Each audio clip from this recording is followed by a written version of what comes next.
Good morning everyone. Today we're looking at an unboxing of another Timberland watch. So yeah, let's get right onto it, shall we? So let me just chuck my gloves on.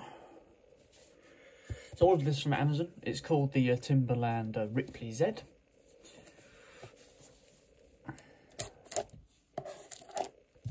Don't be threatened by this knife. It's just someone gave it to me for Christmas.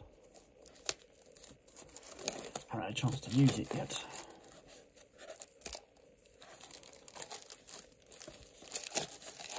Usually when you order from Amazon, they come sealed in like a bit of plasticine, as you just seen. So initial look at the box, it's just obviously that sort of orangey colour theme to it, with overall sort of white detailing. Inside we've got a full white box, as you can see here, with a nice lift-off lid, just a little bit of orange detailing on the side. The watch is housed on a nice little cushion, and you've got matching sort of orange booklets as well. Overall, it's very nicely sort of presented. Right, let's see if I can remove this bit of cover.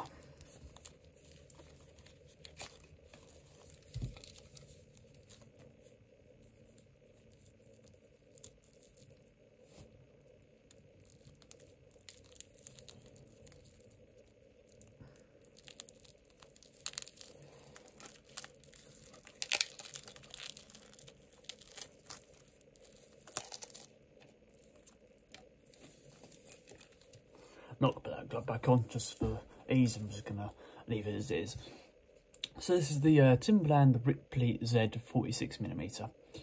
It's got a 10.7mm case thickness and retails around about £80 and weighs 70 grams and uses a quartz movement. I couldn't tell you the calibre. I tried to find that information, but I didn't have much luck. So let's move on to the dial here. So the dial is a sort of a zoomed in version of the Timberland logo, the little tree in the background there.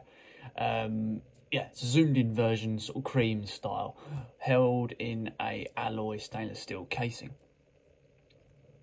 You get 3 atmospheric waterproofness when you order this watch, same with all the models. And you've got luminous end tips to the hands, as you can see here, and black detailing, nice and bold, easy to read style numbers as well, going around the outside there. A nice contrast of colours there. Inside the actual face of the watch, you've got a plain sort of metal ring inside there. There's no sort of interior markings like you might expect from a Rolex.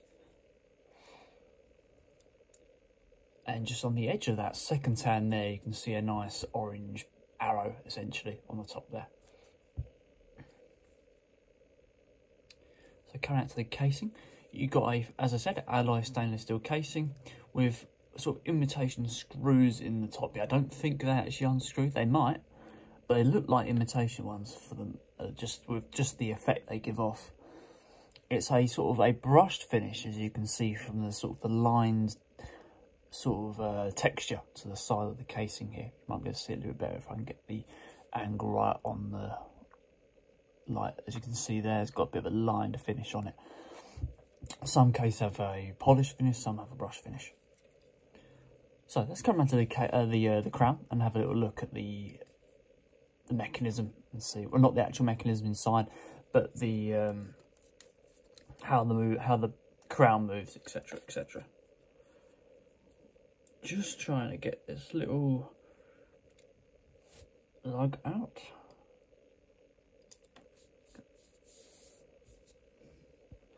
Sorry about this, guys. You can see my clammy hands now. So there's no first position to this watch, just one position. It's a nice, decent amount of feedback to the crown. It's not the strongest, but it does sit on the good side. It's a decent crown. Got a decent amount of feedback to the turn. But however, when you push it in, you do feel like it sounds a little bit tinny.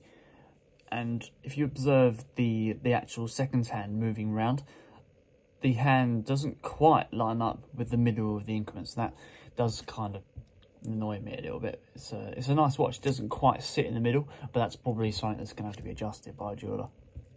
So that's obviously the main watch and the casing. So let's move down to the strap. Actually, just discuss a little bit about the Timberland brand for those of you who don't know. It was founded in New England, and obviously they started doing watches more recently, but their main focus has been sort of boots and stuff like that. That's just a little bit about the brand, really, if you're not too sure what the Timberland brand is.